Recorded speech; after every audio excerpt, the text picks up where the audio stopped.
Um, Hi, Okay, everybody. Sorry, Callum. I was just going to say maybe we'll start in 2 or 3 minutes just to see if anybody else turns up.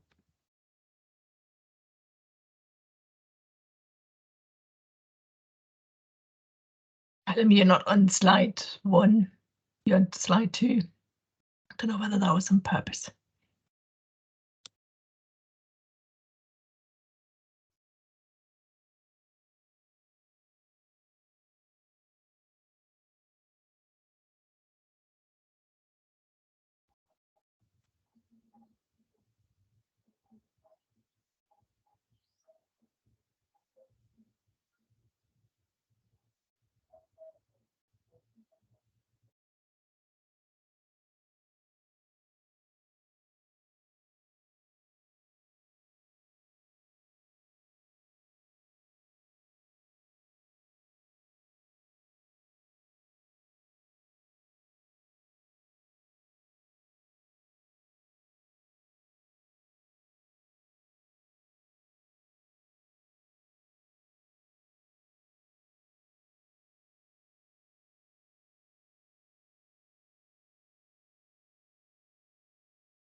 Okay, it's nearly 5 past. I think, Callum, hand over to you to start, if that's okay.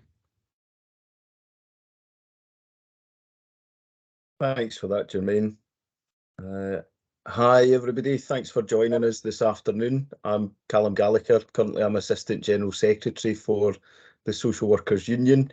I am going to briefly introduce reflective supervision and then hand over to Professor Jermaine Revelia, who'll discuss the SWU and Bath Spa research that's been conducted into reflective supervision, which will be a deep dive into the literature around that and also discussion of the individual interviews with a variety of social workers across the UK. So my first slide here is just to look at what the major components of supervision are.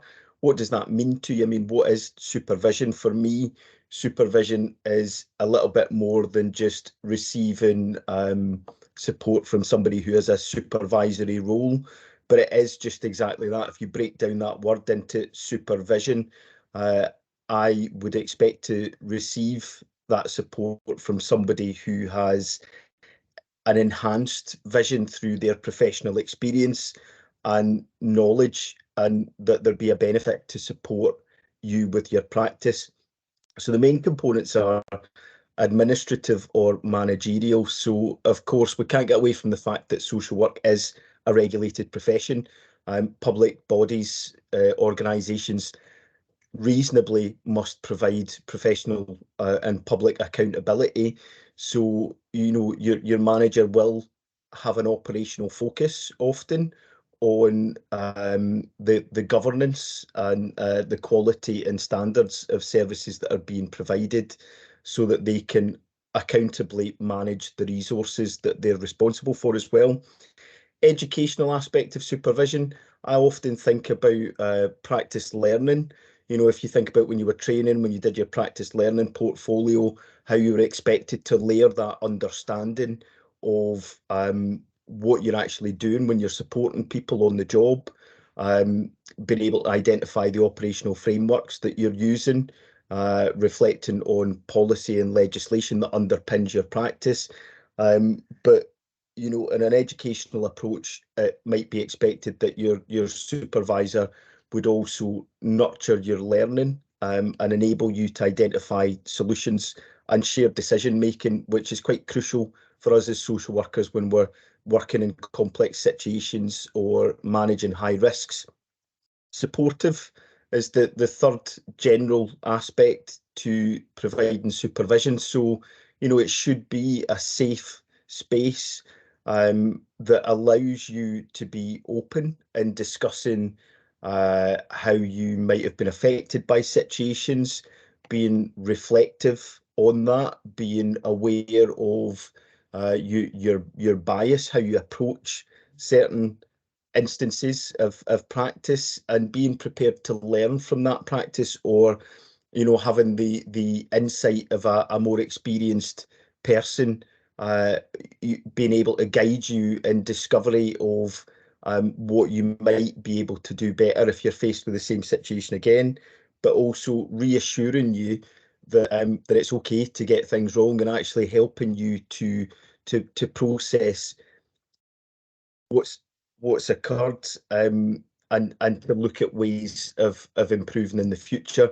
So for me, being an effective supervisor is a combination of the science of social work and the art, and I would suggest that the science is in the learning of the theory that we do when we're training about psychology, behaviourism, and of course the hard facts of legislation and policy. But the art is in how we apply all of that, how we tailor it, and how we adapt our knowledge individually, to include how we do that as supervisors. I'm going to take you on to slide 3. So why do supervision at all? You know, there's an age-old argument that sort of for me peaked around the 90s when there's this argument of, is supervision about greater scrutiny and control of practitioner autonomy? Is it about risk aversion? Is it to benefit the organisation or the social worker? Well, I would say it's both, actually. Again, you know, ultimately this should be about providing you with protected time for support and reflection, and also to ensure that your employers are looking after your well-being. You know, they've got a health and safety responsibility for that. And if you are unable to process some of the harmful experiences that you might have at work, then idealistically we can reduce the personal impact that might have on you. It's also an opportunity for you to set agendas and targets around your learning and development, and for your manager to nurture that so that you can progress in your career. You know, if you feel that you're able to move forward, that should lead to greater job satisfaction. And it's really essential that we have shared critical reflection that feeds into best practice and best outcomes for people that we're supporting. Supervision can also be a place where you can develop strategies to manage the high pressures that you'll experience as a social worker in terms of workload, complex relationships, and stress management. You know, it's a good chance for your manager to check in with you then and make sure that you are using your annual leave, that you've got things to look forward to, and have a bit of a personable contribution to looking after your well-being, because it's not all about operational or organisational scrutiny. Again, to repeat, you know, for professional development, you should be able to receive and give feedback, not just on the things that you've done, but actually maybe the actions of other people that are responsible for managing you as well. Should be an open forum where you're able to challenge people, processes, and activities. But ultimately, supervision should be beneficial. and it should empower us to continue developing as practitioners.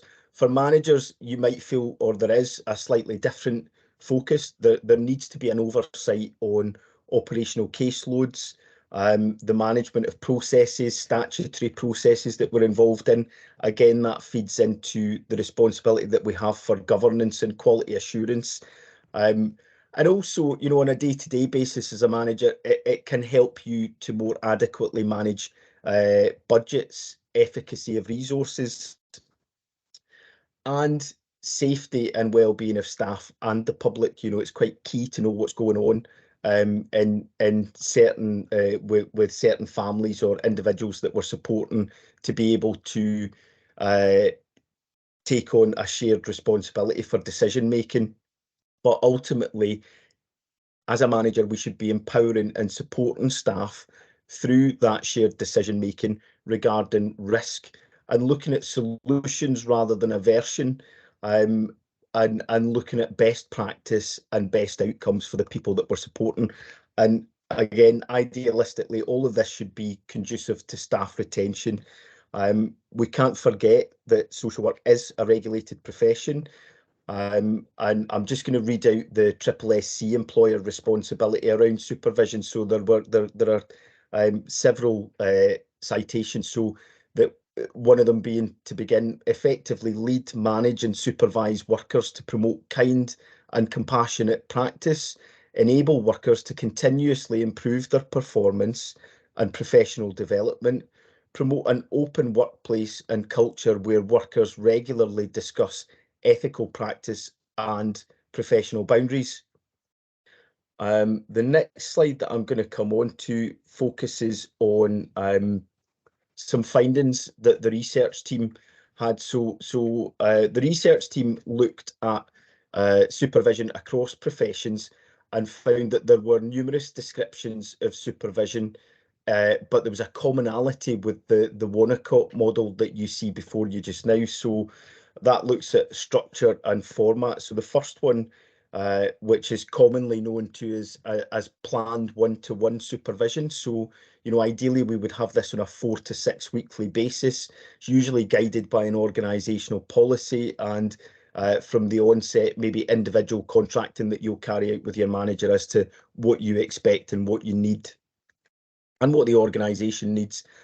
And then secondly, formal meeting in between planned supervision sessions. So for example, you might have a case conference coming up, or a professional meeting, and you might need some additional preparation and discussion and guidance.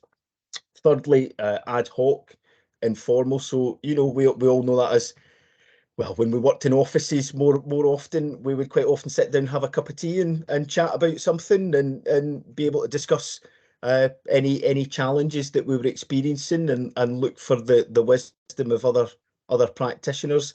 And then fourthly, planned informal sessions. So a good example of that might be regular team meetings, where you have an opportunity to discuss practice dilemmas, ethical dilemmas with your peers as well as your manager.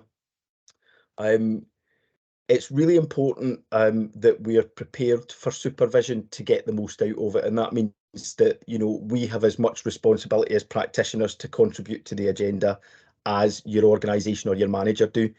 I am going to come on to the next slide now, which is where I'm going to ask you to quickly reflect on your own experiences of supervision over the last few months. You know, if they were formal or informal sessions, planned or ad hoc, and consider the impact of these different types of supervision for you, for the organisation, and maybe for the outcomes of the people that you've been supporting. I am now going to come on to the link to the Bath Spa University research, and I'm going to hand you over to Professor Germaine Revallier. Thank you so much, Callum. Good to see everybody here. I always start by giving a little bit of a caveat, in that I'm not a social worker, right? And I do lots of research in and around social work and things like reflective supervision. And the reason why I began looking at this stuff is because my wife is a social worker. And one day she was saying, oh my God, I work so many hours and I just get, you know, in the local authority she was working in, she gets such little support. And she kept talking about this thing called reflective supervision. And I was like, oh, okay, I don't know what that is. I heard of clinical supervision in hospitals, but what is this thing called reflective supervision?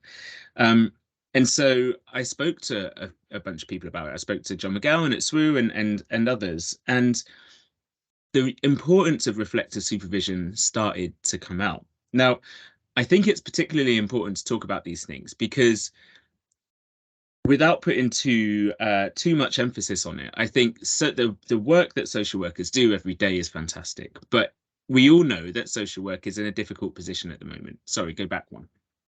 Thank you. Oh, I might be able to do this actually. Yeah, I can do the slides. It's all good. So it's a difficult time, and we know that in terms of we look at the amount of turnover in social work at the moment, and it's the highest level of turnover that we've had in 5 years, and that's pretty much since these records were being collected, up 16% in the last year. And the reason why I highlight that is because I've been doing work with SASW and SWU and the IFSW for about 6 or 7 years now. And for all of that time, we've been shouting that, you know, social workers are intending to leave their job. They have really high levels of these things called turnover intentions. And that means they're either kind of looking to leave the place that they work in and go and work somewhere else, or they're aiming to leave social work altogether. And we found that over a third of social workers were looking to leave the profession altogether in the work that we conducted, first of all in 2018 and then in 2020. And that is what we're now seeing. We're seeing the highest level of turnover in 5 years, and we're seeing the highest number of vacancies in 5 years, and we're seeing the highest number of agency workers being used in the last few years. And the reason why I'm highlighting this and the next couple of things is because I know that reflective supervision is one of those things that can be done and used to support all of these things. So just checking, you can see the next slide. Yeah, okay. And one of the things that causes the high levels of turnover and sickness absence and job dissatisfaction is chronic stress at work. And we know that that's really important because having chronic stress at work can have an absolutely devastating effect on our mental well-being and our physical well-being. I mean, we know, for example, that chronic stress at work is linked to things like cardiovascular disease. So heart disease is if you are chronically overworked and stressed. Similarly, we know it's linked to, you know, if you had a hard day at work, you just can't sleep because that thing is going through your head. Insomnia is a real problem. We also know that it has, I'm just going to check the next. Okay, yeah, we also know that it has impacts on our behaviors. And it has impacts on our behaviors in terms of how often have we had a really difficult day or week at work? And we go home and we do things that are not necessarily positive for our mental and physical well-being. So we might have a glass or a couple of bottles of wine, for example. None of those things are good for us, but they are all related to what happens at work. Now, we in 2020, 22, 23. Oh, you can still see slide 7.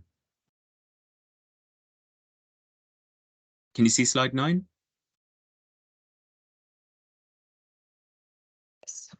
I've moved it on. Jeremy. Okay, cool. Yeah, I'm on 9. Yeah. Now, in 2022-23, we did a really big piece of research where we spoke to about 2,500 social workers from across the UK. And actually, over the last 6 or 7 years, we've spoken to between 10 and 12,000 social workers across that time. And what we wanted to do is find out kind of what is it that's impacting you at work and what can we do to improve on those things. Now, from this isn't actually the first 70 responses. This is from the 2,500 responses that we had. We asked, what do you need at work to improve your well-being? And one of the things that they said, the number one thing that respondent said was peer support. We need to have a really good team around us to discuss the issues. Discussing those issues helps, although most cannot help with workloads because they're all so in the same boat, in effect. Another thing that helps is familial support, as well as managerial support and flexible working. And 3 of those things, so that peer support, that managerial support, and that flexible working, are really closely related to reflective supervision. Next slide, please, Callum.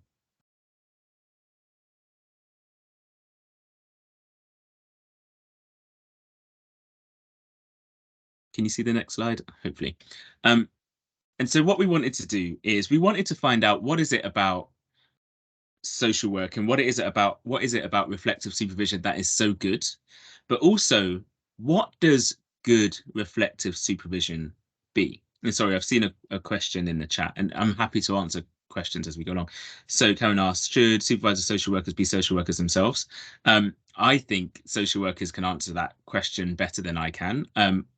I've heard both sides of the story. I've heard horror stories of supervisors and senior managers not being social workers and therefore not necessarily understanding the role and the importance of things like reflective supervision. But equally, I think if you get a really kind of empathetic non-social worker, it can help. I wonder, Callum, that you might be better placed to kind of reflect on that than I am.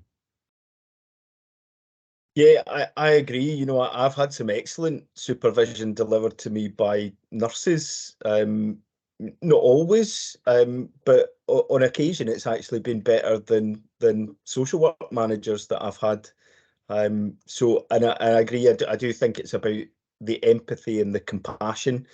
You know, when you meet a nurse that's very person-centered and not governed by clinical procedures. Yeah, it's quite amazing. Yeah, I don't think it necessarily does need to be a social worker, but they need to understand what a social worker does. Thank you. I think that's an interesting discussion. So what we wanted to do was we wanted to find out, first of all, there's lots and lots of kind of literature and there's lots of things written about reflective supervision. And so what we wanted to do to start with was look at what that literature says. What does it say about supervision? What does good supervision look like? Why doesn't supervision take place? And importantly, what are the impacts of good reflective supervision, not just on social worker outcomes, not just social worker well-being and job satisfaction and turnover intentions, those kind of things, but very importantly, what are the impacts of reflective supervision on service user or kind of individual outcomes? They were really important questions. And what we found was that actually there's very little kind of concrete research evidence which demonstrates the impact of reflective supervision on service user outcomes or patient or individual outcomes. And that's probably not surprising because it's really hard to measure those things, but actually that's why people do the job that they do. They do the job to make an impact on some of the most vulnerable people in this country and across the world. And so we kind of should be measuring some of these things, or we should be looking at some of these things. And it makes intuitive sense, right? You are better at your job, you are more empathetic at your job, you reflect on your practice, and therefore you should be better and have better outcomes for the people that you work with. We found that successful supervision relies on regular supervision. So, you know, every 4 to 6 weeks, for example, if not slightly more frequently, with a supportive and available manager or peer group. So reflective supervision doesn't have to be a one-to-one thing. They're in healthcare, for example, they use these things called Schwartz rounds, which are in effect peer group supervision, where you reflect on the work that an individual or a couple of individuals are doing at set times across the month. But they should also recognize the autonomy of a social worker. Now, what we also found was that unsuccessful reflective supervision is often about managers trying to ensure accountability of that social worker. So a tick box exercise, in effect. I've got lots and lots of examples of people who have reflected on their supervision and or have thought about the supervision that they've had. And effectively, it's been a manager head down in a computer, typing away, asking questions. Have you closed this case? Have you closed this case? Have you progressed this case? Have you done these things? That's a task-orientated approach to supervision, which doesn't help develop the social worker or their practice. Next slide, please. So what we did next was using these findings from the review of all of the literature, is we did a study, or we developed a study in which we wanted to develop a best practice kind of supervision guidebook. As I said, we know the importance of reflective supervision, and the literature has suggested. Can't see the next slide. Callum, can you go to the next one for me, please? It's showing on my screen. I don't quite know what's going on. Okay, cool. Yeah. So yeah, sorry, I don't know. I'm rubbish at Teams, and or Teams is just a bit rubbish. One of the two. So yeah, so using the findings of the review, we've been working with the Social Workers Union to develop a best practice kind of guide for social work. And what we've been doing, in fact, is working really closely with a number of social workers from across the country to develop best practice. What does best practice social work? 11 is perfect. Thank you, guys. What does best practice look like in reflective supervision for social work, but also asking social workers themselves, what do you believe the impact of good social work, good reflective practices? So what we want to do is have a set of guidance which is made for social workers and is based on the work and on the understanding of social workers. And I think that's one of the good things about me coming in as a non-social worker. That's how I started this thing, is that I'm not a social worker, but I equally think that means that I don't come in with preconceived ideas. I don't pretend to know what I think reflective supervision should be. And so I'm listening to the words of our colleagues around us. So what we want to do is support well-being and support best outcomes for both social workers and for the service users that you work with, or the individuals that you work with. And therefore, I'm working with SWU, my team is working with SWU to develop this kind of reflective supervision best practice guide based on the review, the interviews that we'll talk about, and some focus groups that are happening starting tomorrow. Next slide, please. So we undertook, I can't remember, like a lot of individual interviews, 25, 30 individual interviews with social workers from across the world and across the country. And the aim was, first of all, to understand kind of the role that supervision can play in understanding and supporting individual well-being. But also we wanted to understand and reflect on social workers' perceptions on reflective supervision and why it's used and why it's important, the impact of reflective supervision, and ultimately developing this kind of best practice, reflective supervision design. What does it look like? How does it work? And kind of tangibly, what are the step-by-step things that should happen? So next slide, please. And then, as I said, we've done a whole bunch of those interviews. We've done all of the analyses and we've discussed, we'll discuss through those. But the next set of things that we're doing is a series of focus group discussions. And the idea behind the focus groups is to understand what, in a practical sense, should supervision look like. For example, I did a talk alongside John at the London Compass event a couple of weeks ago. And one of the questions that was asked that I hadn't seen asked before, but is a really good one, is, should you prepare for supervision? As a line manager, should you prepare? As a social worker, should you prepare? And I was like, I don't know. That's one of the questions we're going to ask. So what I would like to know is kind of what supervision should look like. Should there be any prep for it? Is there a best practice kind of model? Those kind of things. What we're also going to do, or what John is going to lead, is he's going to kind of look to get this guidebook ratified kind of by SASW and Social Work England and the LGA, etc. But the idea behind those focus groups is to develop best practice and tangible things. So why is reflective supervision important? Next slide, if you can see it, please. So these are the findings of the survey. And reflective supervision is important because it supports practice. So here's one quote, for example. I'm working with one woman in particular. I've been very reflective in supervision about the approach that I'm using, which is a strength-based approach and a task-centered approach with her.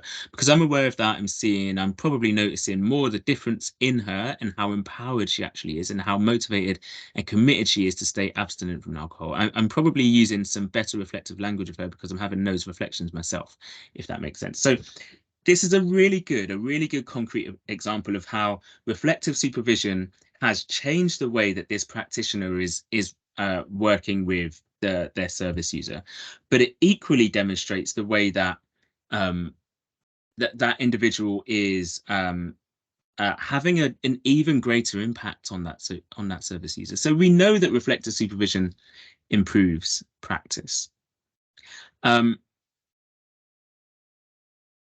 We also know that it supports social worker well-being. It's very good for individual social worker well-being, and it means better outcomes generally for the people that social workers work with.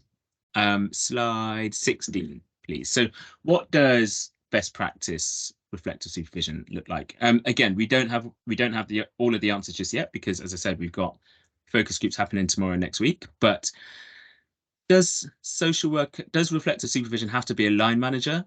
Not necessarily. We can have peer reflective supervision, it can be as good, particularly if it's in a group setting. But regularity is important. So whether that's every 4 weeks or every 6 weeks, that is important. Supervision should not be a tick box exercise. It shouldn't be the manager head down typing away, kind of just ticking off boxes as the supervision's happening. And actually, sometimes while I am I like things in a very linear way, actually quite often supervision doesn't have to have a clear, overt structure. What supervision can do is it can help pull resources and ideas, so both resources from the supervisor to the supervisee, but if you're having peer group supervision, that can be really helpful as well. But ultimately, it helps to reflect on the actions and ideas and theory and connect those things to specific cases, again, to improve outcomes for those service users.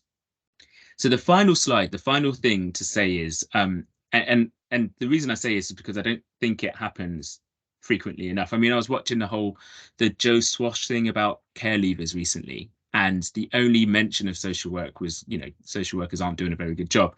But actually, that's not the case. So the last thing for me to say as a kind of non-social worker is just thank you for the work that you do. Thank you for to the people who have taken part in our work so far. And yeah, just thank you for everything that you do.